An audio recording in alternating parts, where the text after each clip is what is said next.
Hello and a very warm welcome to this, my favourite kind of Careers Lab episode where I get to answer your questions, 3 of them in all. This time alongside my brilliant fellow UCL careers consultant Joe Budd. Hi! Question 1 comes in from Anesu. I've just started an MSc in Environment Systems Engineering and I was wondering how I talk about my bachelor's on my CV.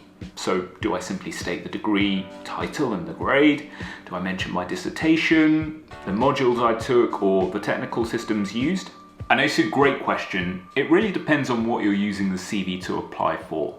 Say you're applying for this role where the technical software MATLAB is important, I'd maybe describe your bachelor's like this. So MATLAB experience has been developed by modelling airflow patterns over 3 different wind turbine blade designs to optimise efficiency relative to localised weather conditions.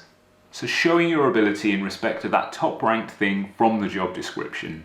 And that means if you're applying for a different role, say this one, you'd talk about your bachelor's like this. The key, Anesu, is not to be fixed in your approach to describing your degree, but optimising it to suit each job description. It takes time, but I promise you it's worth it. Thank you so much for sending in this question and the very best of luck, my friend. It's time for question 2, and Joe, it's over to you. This is a question from Victoria, and she asks, can I use the same examples for competencies in my interviews as my applications? An excellent question, Victoria, and this is something I get asked often in appointments. I suggest that it's absolutely fine for you to use something that you have already used in your application in the interview itself. The reason for this firstly comes down to the different mode of delivery. By this, I mean you will be vocalising your example and therefore communicating it in a very different way compared to your written application, CV, or cover letter. Secondly, you can draw on additional sub-attributes of a particular skill you're using for your example in the interview, which will give your answer a fresh feel.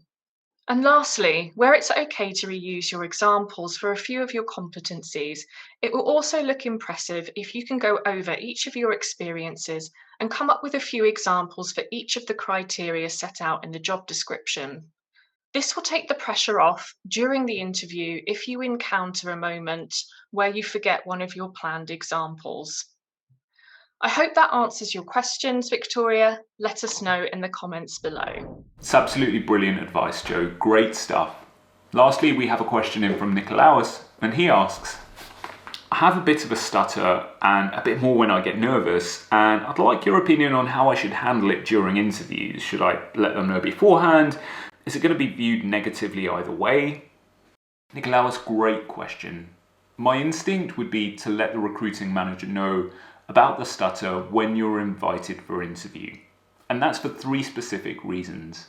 Firstly, letting them know in advance gives you one less thing to navigate on the day of the interview itself. So perhaps you're better able then to focus on bringing your best and full self to that interview.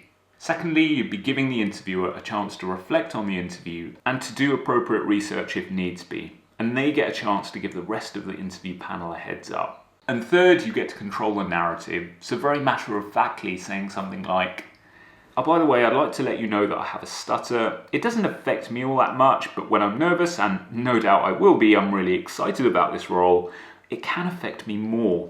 Let me know if you'd like to chat about it between now and the interview. It'd be my pleasure. This way you get to associate the stutter with excitement for the role, and you're exhibiting this lovely openness of communication. All great things. A stutter really shouldn't be viewed negatively, Nikolaos.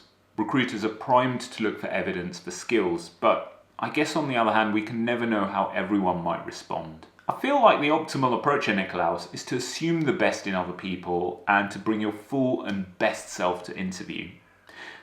Thank you so much for this super thoughtful question. I really appreciate you trusting me with it, and it's nice to connect with you on LinkedIn too. All the very best, my friend. So that brings to a close this Q&A episode, and huge thanks to Anesu, Victoria and Nikolaos, as well as everyone else who took the time to write in for your awesome questions and comments. Yes, thank you for those awesome questions. And please know you can have a conversation around any careers question you might have by booking online for a guidance appointment, and you can find a link for that in the description box below. It's goodbye from me. And it's goodbye from me. That's it from us for this week. We'll see you next time.